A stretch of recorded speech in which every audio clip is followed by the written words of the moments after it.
3절에서 5절 한 절씩 교독하겠습니다. 우리 주 예수 그리스도의 아버지 하나님을 찬송하리로다. 그의 많으신 긍휼대로 예수 그리스도를 죽은 자 가운데서 부활하게 하심으로 말미암아 우리를 거듭나게 하사 산 소망이 있게 하시며 썩지 않고 더럽지 않고 쇠하지 아니하는 유업을 있게 하시나니 곧 너희를 위하여 하늘에 간직하신 것이라. 같이 읽죠. 너희는 말세에 나타내기로 예비하신 구원을 얻기 위하여 믿음으로 말미암아 하나님의 능력으로 보호하심을 받았느니라. 아멘. 수예배 나오신 여러분을 주님의 이름으로 환영하고 축복합니다. 원래는 전야제로 같이 행사를 하려고 했는데 상황이 되지 않아서 그냥 예배로 드립니다. 어떻게 보면 오늘 예배가 올해 마지막 수요 예배이기도 합니다. 고민을 참 많이 했지만 예배를 드려야 될 것 같아서 예배를 드립니다. 오늘 베드로 전서 이 말씀을 통하여서 산 소망이라는 제목으로 함께 은혜의 말씀을 나누려고 합니다. 지난 시간에 본문의 저자는 베드로였고 이 수신을 받는 사람들은 흩어진 나그네들, 우리가 생각하는 나그네와는 조금 다른 의미를 가지고 있다라고 말씀을 드렸습니다. 이 흩어져 있는 외국인, 그러나 본향이 있는 천국을 향해 나아가는 하나님의 거룩한 백성들, 그러나 그 삶 속에 핍박이 있고 환난이 있고 또 어려움과 또 생계의 위협 속에 믿음을 지켜내며 살아가야 하는 흩어져 있는 하나님의 거룩한 백성들이 어떠한 존재인지 베드로는 그들을 위로하고 격려하며 흔들리지 않는 믿음 안에서 살기를 바라는 마음으로 본 편지를 썼다라는 것이죠. 오늘 본문에서도 어김없이 흩어진 나그네가 어떠한 존재인지를 그들에게 격려하고 또 그들이 어떠한 삶을 살아가야 되는지를 또한 우리에게 교훈해주고 있습니다. 굉장히 신학적이면서도 우리에게 구원받는 그 은혜가 무엇인지를 언급하고 있어요. 3절 보시면 우리 주 예수 그리스도의 아버지 하나님을 찬송하리로다. 굉장히 독특한 표현을 씁니다. 우리 주 예수 그리스도의 아버지 하나님. 여기에 유일하게 표현되어 있는 것이죠. 우리 주 예수 그리스도의 아버지, 바로 하나님. 그 하나님을 찬송하리로다 라고 말씀하고 있습니다. 흩어져 있는 나그네들에게 어렵고 힘들지만 가장 먼저 해야 될 것은 바로 주 예수 그리스도의 아버지 되신 그 하나님을 찬양하라 라고 말씀하고 있습니다. 그러면서 그 하나님을 찬양해야 될 이유, 그것은 바로 우리 주 예수 그리스도의 아버지 되신 그 하나님이 너에게 어떤 은혜를 베풀어 주시는지를 안다면 너희들은 하나님을 찬양할 수밖에 없을 거야. 그러니 어렵고 힘든 상황 속에서도 하나님을 찬양해라 라는 것이죠. 오늘 그 찬양의 이유에 대해서 말하면 3절을 보시니까 그의 많으신 긍휼대로 예수 그리스도의 죽은 자 가운데서 부활하게 하심으로 말미암아, 즉 십자가의 죽으심과 그 부활하신 그 사건을 통하여서 우리가 어떠한 은혜를 누리게 됐는지 베드로는 설명하고 있는 거예요. 그런데 그 예수 그리스도의 십자가의 죽으심과 부활하심의 궁극적인 이유는 바로 하나님의 긍휼하심 때문에 예수님이 이 땅 가운데 성육신 하셨고 또 십자가에 달려 돌아가셨고 부활하신 줄 믿습니다. 그 긍휼이 무엇입니까? 하나님이 우리를 향한 사랑인 것이죠. 불쌍히 여기는 마음. 그 마음이 있었기 때문에 허물과 죄로 죽을 수밖에 없는 우리들을 살리시기 위하여서 하나님의 긍휼하심으로 이 땅 가운데 예수 그리스도를 보내신 거예요. 성탄절과 관련되어 있죠. 예수님이 이 땅 가운데 왜 오셨습니까? 우리를 죄와 사망 가운데서 구원하여 주시기 위해 오셨어요. 그런데 그 구원하시기 위하여서 전제되는 조건은 하나님이 저와 여러분들을 긍휼히 여기시기 때문에 그렇다는 것이. 출애굽기 34장에 보니까 하나님은 자비롭고 은혜롭고 노하기를 더디하고 인자와 진실이 많은 하나님이시다라고 말씀하고 있어요. 죄에 대해서 진노하시고 죄의 삭은 사망이라고 말씀하시면서도 한편으로는 하나님은 공의와 정의로 다스리시지만 한편으로는 하나님의 긍휼과 자비와 사랑하심이 있어서 이 땅 가운데 예수 그리스도를 보내주신 거예요. 저와 여러분들은 구원을 얻기 위해 할 수 있는 것은 아무것도 없습니다. 오직 하나님의 긍휼로 구원을 받은 것이에요. 그래서 오늘 찬송하리로다 하나님의 찬양해야 될 이유는 그의 많으신 긍휼 때문에, 우리를 불쌍히 여기시는 하나님의 은혜와 사랑 때문에 우리가 살게 되었다라는 것이죠. 그 긍휼하심의 완성은 바로 예수 그리스도가 이 땅 가운데 오신 것이에요. 사랑의 표현인 것이죠. 그 긍휼하신 십자가의 죽으심과 부활하심으로 인하여서 우리가 어떻게 됐느냐, 우리 3절 말씀을 같이 한번 읽어보겠습니다. 우리 주 예수 그리스도의 아버지 하나님을 찬송하리로다. 그의 많으신 긍휼대로 예수 그리스도를 죽은 자 가운데서 부활하게 하심으로 말미암아 우리를 거듭나게 하사 산 소망이 있게 하시며, 십자가의 죽으심과 부활하심으로 인하여서 가장 먼저 우리에게 하신 것은 바로 저와 여러분들을 거듭나게 하셨다라는 것이. 디도서 3장 5절에 이렇게 말씀합니다. 우리를 구원하시되 우리가 행한 바 의로운 행위로, 어떤 행위로 우리가 구원받은 것이 아니라 오직 그의 긍휼하심을 따라, 우리를 불쌍히 여기시는 그 하나님 아버지의 긍휼하심을 따라 중생의 씻음과 성령의 새롭게 하심으로 하셨나니 라고 말씀하고 있어요. 우리 어떤 의로운 행위로 구원받은 것이 아니라 흩어진 나그네들이여 너희들은 하나님의 긍휼하심을 따라 거듭나게 됐다라는 것이에요. 바울은 역시 동일하게 에베소서 2장 4절에서 긍휼이 풍성하신 하나님이 우리를 사랑하신 그 사랑을 인하여서 허물로 죽은 우리를 그리스도와 함께 살리셨고 너희는 은혜로 구원을 받았다. 십자가의 죽으심과 부활하심으로 그리스도와 함께 살게 되었고 은혜로 구원을 받아서 너희들이 거듭나게 되었다라는 것이. 흩어진 나그네들에게 위로가 되는 것은 무엇이냐? 수많은 사람들 가운데서 하나님의 긍휼하심을 받고 다시 거듭난 인생을 살게 되었다라는 것이. 그것이 삶의 용기가 되고 위로가 되고 힘을 준다라는 것이죠. 거듭나다라는 것은 다시 낫다, 다시 태어나다, 갱생케 하다, 새로 태어나다라는 의미를 가지고 있어요.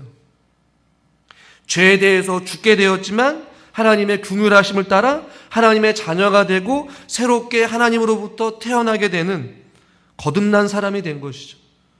그래서 사람이 거듭나지 아니하면 하나님의 나라를 볼 수 없다라고 말씀한 것이에요. 또 어김없이 로마서 6장 4절 같이 한번 읽겠습니다. 그러므로 우리가 그의 죽으심과 합하여 세례를 받음으로 그와 함께 장사되었나니 이는 아버지의 영광으로 말미암아 그리스도를 죽은 자 가운데서 살리심과 같이 우리로 또한 새 생명 가운데로 행하게 하려 함이라. 아멘. 거듭난 삶은 새 생명 가운데서 새로운 삶을 살아가는 것이. 흩어진 나그네들에게 새로운 삶, 거듭남 삶, 하나님과 함께하는 삶. 너희는 거듭난 존재들이야. 그것을 베드로는 이야기하고 싶었던 거예요. 성탄을 앞두면서 우리가 기억해야 될 것은 그 예수님의 성육신이 아니었다면 우리는 거듭날 수가 없었습니다. 하나님의 나라를 볼 수가 없는 자들이었어요. 그러나 예수님의 그 탄생으로 인하여 죽으심과 부활하심으로 인하여서 우리는 새롭게 태어나게 된 줄 믿습니다. 또한 베드로는 뭐라고 말씀하냐? 거듭나게 하실 뿐만 아니라 우리에게 산 소망이 있게 하셨다라고 말씀합니다. 다양한 번역본을 보니까 우리에게 살 희망이 생겼다, 혹은 우리에게 삶의 목적을 주셨다. 누가요? 예수 그리스도가. 긍휼이 풍성하신 하나님의 은혜로 말미암아 예수 그리스도를 통하여서 소망 없는 자들에게 소망이 되게 하시고 살 희망을 주시고 살아갈 목적과 이유를 우리에게 주셨다라는 것이죠. 산 소망. 예수 그리스도의 부활하심으로 말미암아 소망이 되게 하신 것이죠. 이 산 소망을, 살아있는 소망, 혹은 죽어있지 않고 살아있어 언제까지 남아있는 소망, 변하지 않는 소망, 사람을 살리는 소망, 그 생명의 소망을 우리에게 주셨다라는 것이죠. 가장 소중한 소망이 무엇일까요? 부활에 대한 소망이에요. 우리는 이 땅 가운데 살다가 죽습니다. 그러나 죽음 이후에 우리는 무엇을 소망합니까? 무엇을 기대합니까? 무엇을 사모하며 살아갑니까? 흩어진 나그네들에게 비록 흩어져서 살아가지만 너희들에게는 유일한 산 소망이 있는데 그것은 바로 부활의 소망이고 천국에 대한 소망인 것이에요. 그러므로 힘을 내라는 것이죠. 고린도전서 15장 21절 22절 같이 읽죠. 사람이 한 사람으로 말미암았으니 죽은 자의 부활도 한 사람으로 말미암는도다. 아담 안에서 모든 사람이 죽은 것 같이 그리스도 안에서 모든 사람이 삶을 얻으리라. 아멘. 한 사람으로 말미암아 사망이 들어왔지만 한 사람의 죽으심과 부활하심으로 또 우리는 삶을 얻게 된 것이었어요. 시련과 고통 가운데서도 소망을 잃지 않은 사람들은 믿음으로 이겨낼 수 있는 것이죠. 삶에 어려움이 있고 핍박이 있고 환난이 몰려오고 흩어진 삶을 살아가지만 부활의 산 소망을 가지고 있는 사람은 오직 예수 그리스도를 바라보며 그것을 이겨낼 수 있다라는 것이. 베드로는 그것을 말하고 있던 것이. 예수 그리스도를 모르는 자들은 산 소망이 없습니다. 그러나 예수 그리스도를 만난 사람은 산 소망이 있는 것이죠. 성탄을 앞두고 우리의 참 소망이 되시고 우리의 빛이 되어주시는 예수님이 이 땅에 오신 그날을 감사하며 영광 돌릴 수 있기를 주님의 이름으로 축원합니다. 저희 여러분들 이 소망을 주셨어요. 소망 없는 자들에게, 절망 가운데 있는 자들에게 생명을 주시고 영원한 소망을 주시고 부활의 소망을 주시고 천국의 소망을 우리에게 주신 거예요. 생명을 불어 넣어 주신 것이죠. 그리고 살아가야 될 이유와 목적을 우리에게 허락하신 것이죠. 이게 얼마나 큰 은혜입니까? 소망이 없는 사람들의 삶은 절망이에요. 고통이에요. 그러나 소망이 있는 사람들은 어떤 상황 속에서도 그 소망을 향해 나아갈 수 있는 것입니다. 세 번째, 베드로가 말하고 있는 하나님의 긍휼하심의 또 다른 은혜는 4절에 나와 있습니다. 4절 말씀을 같이 한번 읽죠. 썩지 않고 더럽지 않고 새하지 아니하는 유업을 있게 하시나니 곧 너희를 위하여 하늘에 간직하신 것이라. 아멘. 무엇을 주셨다고요? 유업을 있게 하셨다. 혹은 기업이라고도 표현을 하죠. 혹은 유산이라고도 표현을 합니다. 우리가 무슨 유업을 받았을까요? 무슨 유업을 잊고 있습니까? 물질입니까? 건강입니까? 아니에요. 로마서 8장 17절 자녀이면 또한 상속자 곧 하나님의 상속자요 그리스도와 함께한 상속자니. 우리는 상속자예요. 그리스도와 함께. 무엇이면 하나님의 자녀이면 우리는 하나님으로부터 상속받은 자들입니다.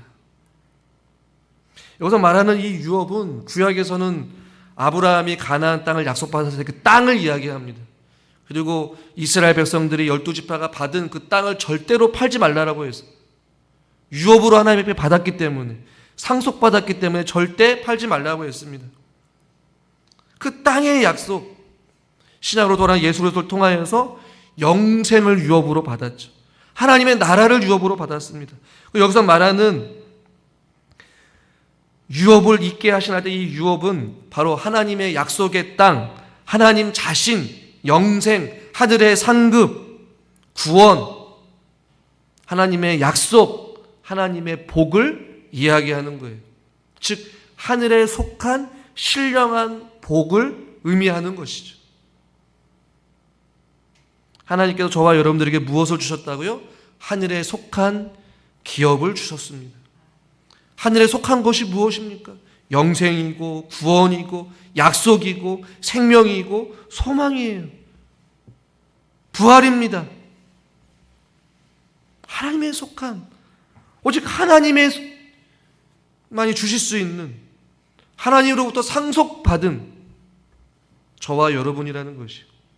그러니까 세상에 살아가면서 생계의 위협이 있었을 거예요. 믿음 생활하다 보니까 로마의 압제로 인하여서 손해를 보다가 죽음을 맞이하고 피해 다녀야 되고 숨어 다녀야 되다 보니까 그들의 생계가 위협을 받게 되고 가난한 삶을 살아갈 수밖에 없어요. 이 당시에 믿음을 지키려 가다 보니까 많은 것들을 포기하고 목숨을 걸고 믿음 생활을 했단 말입니다. 그러니 그들에게 생계가 얼마나 어려웠겠어요. 목숨을 부지하며 사는 것이 기적이었단 말입니다. 그런 상황 속에 베드로는 너희는 땅에서는 그렇게 살아간다 할지 몰라도 하늘의 유업을 너희들은 잊고 하늘의 상속자로서 살아가니 걱정하지 말라는 것이죠. 근데 그 유업의 특징을 베드로는 아주 구체적으로 말합니다. 썩지 않는다라고 말씀하고 있어요. 하나님께 주신 그 유업, 기업, 상속은 완전하고 영원하다라는 것이에요. 썩지 않습니다. 그럼 여러분 생각해 보시죠. 땅에 있는 것들은 썩어갑니다. 사라집니다. 없어집니다. 소멸됩니다. 그러나 하늘에 속한 그 기업, 하나님께 저와 여러분에게 주시는 은혜는 영원하다라는 것이. 그리고 오늘 성경에 뭐라고 하니까 더럽지 않다라고 말씀합니다. 오염되지 않았다라는 것이죠. 순결하다라는 것이죠. 거룩하다라는 것이죠. 구별된 것을 이야기합니다. 하나님의 자녀들에게만 부여한 하나님의 기업이라는 것이죠. 또한 오늘 뭐라고 말하니까 4절에 쇠하지 않는 기업이다라고 말합니다. 시들거나 마르거나 실증나지 않는다라는 것이에요. 성경에 보니까 풀은 마릅니다. 꽃은 시들어갑니다. 그러나 하나님의 말씀은 영원히 선다라고 말씀하고 있어요. 세상에 있는 것들은 말라갑니다. 시들어갑니다. 사라집니다. 그러나 하나님께로부터 받은 그 유업은 영원하다라는 것이에요. 그리고 그 유업을 4절 하반절에 뭐라고 말합니까? 너희를 위하여 하늘에서 하나님께서 간직하고 있다 라고 말씀하고 있어요. 하나님 손에 있으니 빼앗을 자도 없고. 그 예수님께서 비유로 말씀하시면서 마태복음 6장 19절부터 보면 이렇게 말씀합니다. 너희를 위하여 보물을 땅에 쌓아두지 말라는 것이에요. 거기는 좀과 등록이 해하며 도둑이 구멍을 뚫고 도둑질하니라. 사라져 간다는 것이죠. 빼앗길 수 있다는 것이죠. 20절 같이 한번 읽겠습니다. 오직 너희를 위하여 보물을 하늘에 쌓아두라. 거기는 좀이나 등록이 해하지 못하며 도둑이 구멍을 뚫지도 못하고 도둑질도 못하느니라. 아멘. 하늘에 쌓아두라는 것이죠. 하나님이 우리를 위하여, 다른 사람도 아니고 하나님 백성 너희들을 위하여서 하늘에 그것을 간직하고 있다. 그러니 우리는 영적으로 부자입니까? 아닙니까? 부자인 것이에요. 빼앗기지 않고 썩지 않은 영원한 하나님의 상급이 우리에게 주어진 것입니다.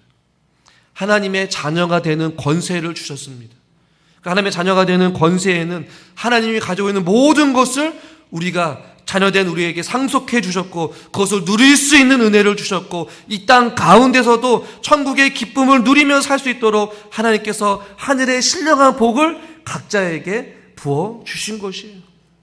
그러니 땅에 있는 것들이 부족하다라고 해서 염려하거나 두려워하지 말고 하늘에 속한 그 기업을 잇는 자로서 하늘에게 받는 그 하나님의 신령한 복을 받아 누리면서 그 세상 가운데서 이겨내며 살아가라 라고 권면하고 있는 것이, 마지막을 살고 있는 저와 여러분들이 이 시대 가운데에 우리에게 주어진 하나님의 그 유업을 우리가 기억하며 하나님 주신 그 축복을 받아 누리며 믿음 안에서 살아가시기를 주님의 이름으로 축원합니다.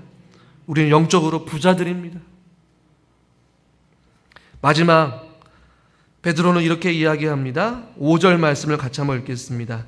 너희는 말세에 나타내기로 예비하신 구원을 얻기 위하여 믿음으로 말미암아 하나님의 능력으로 보호하심을 받았느니라. 아멘.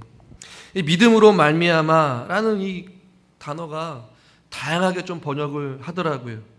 믿음으로 인해 혹은 믿음을 하나님께서 우리의 믿음을 보시고 하나님께서 우리의 믿음을 통해서 하나님의 능력으로 우리를 보호하신다라고 말씀하고 있어요. 마지막 때에 하나님께서 우리에게 구원의 은혜를 베풀어 주신다라는 것이 예비하신 구원, 마지막 주님 앞에 섰을 때 그 완전한 구원의 은혜를 베풀어 주시는데 우리의 믿음으로 인하여서 혹은 우리의 믿음을 보시고 혹은 우리의 믿음을 통하여서 구원에 이르게 한다라고 말씀하고 있는 거예요. 여러분, 전능하신 하나님을 믿으십니까? 구원의 능력, 부활의 능력을 우리는 믿어야 되는 것이죠. 우리의 믿음을 보시고 혹은 우리의 믿음을 통하여서 우리를 보호하신다라고 말씀하고 있어요. 말세의 시대에 흔들리지 않고 견고하게 믿음 안에 굳건하게 서서 하나님을 의지하고 믿으라고 신뢰하라고 말씀하는 것이죠. 그러한 믿음으로 살아가는 자들에게 하나님의 능력으로 보호하심을 받게 될 것이다 라는 것이죠. 그런데 이 보호하심이요, 현재 분사로 되어 있어요. 현재 계속해서 보호하고 계시다라는 것이고, 이 분사가 신적 수동태로 되어 있어요. 독특한 동사이긴 한데, 신적 수동태는 하나님께서 친히 보호하신다라는 것이. 성도가 계속해서 하나님의 보호하심을 지금도 앞으로도 계속해서 하나님에 의해서 보호하심을 받는다라는 것이죠. 엄청난 은혜인 것입니다. 여러분, 나그네가 외국인처럼 살아가는 자들에게는 보호가 필요합니다. 하나님께서 마치 나그네의 삶을 살아가는 하나님의 백성들을 그렇게 하나님께서 친히 그들을 일일이 보호하신다라는 것이. 이 보호하다는 단어가 군대 용어로 사용되어 있습니다. 주둔지 혹은 벙커, 진지 안에서 라는 의미를 가지고 있어요. 하나님께서 우리를 하나님의 그 주둔지 안에, 하나님의 진지 아래, 하나님의 보호 아래 우리를 두시고 친히 보호하신다는 것이. 요한복음 10장 29절 같이 한번 읽겠습니다. 그들을 주신 내 아버지는 만물보다 크심에 아무도 아버지 손에서 빼앗을 수 없느니라. 아멘. 아버지 손 안에 빼앗을 수 없다라는 것이죠. 마지막 말세에 이르기까지, 우리가 구원에 이르기까지 하나님께서 하나님의 손 안에서 하나님의 흩어져 있는 나그네들을 친히 하나님의 손으로 보호하여 주신다라는 것이. 그러니 믿음으로 말미암아 우리의 믿음을 통하여서 하나님을 절대적으로 신뢰하고 하나님을 믿고 하나님을 붙잡는 자들을 하나님의 손으로 친히 보호하신다라고 약속하고 있는 거예요. 그러니까 흩어진 나그네들이요, 하나님의 너희를 친히 보호하시고 하나님의 능력으로 너희들을 보호하시니 담대하라는 것이에요. 주님 오실 그날까지. 말씀을 정리하겠습니다. 주님 다시 오실 그때까지 산 소망 되시는 예수 그리스도를 바라보시고 하나님의 능력 안에 머물면서 하나님의 특별한 지속적인 멈추지 않는 영원한 보호하심 가운데 저와 여러분들이 살아갈 수 있기를 주님의 이름으로 축원합니다. 하나님 아버지, 우리의 산 소망이 되어주시는 하나님이신 줄 믿습니다. 하나님의 풍성하신 균일하심을 따라 우리를 거듭나게 하여 주시고 우리에게 사명을 주셔서 하나님의 은혜 가운데에 저희들 살게 하여 주시니 너무나도 감사합니다. 천국을 바라보며 또 우리에게 주신 그 유업을 따라 풍성한 하나님의 사랑을 받아 누리며 살아가게 하여 주시옵소서. 하늘의 신령한 복, 그 은혜를 사모하게 하여 주시옵시고 우리의 믿음으로 말미암아 하나님의 특별한 보호하심 가운데 우리가 살게 하여 주시옵소서. 예수님의 이름으로 기도드리옵나이다. 아멘.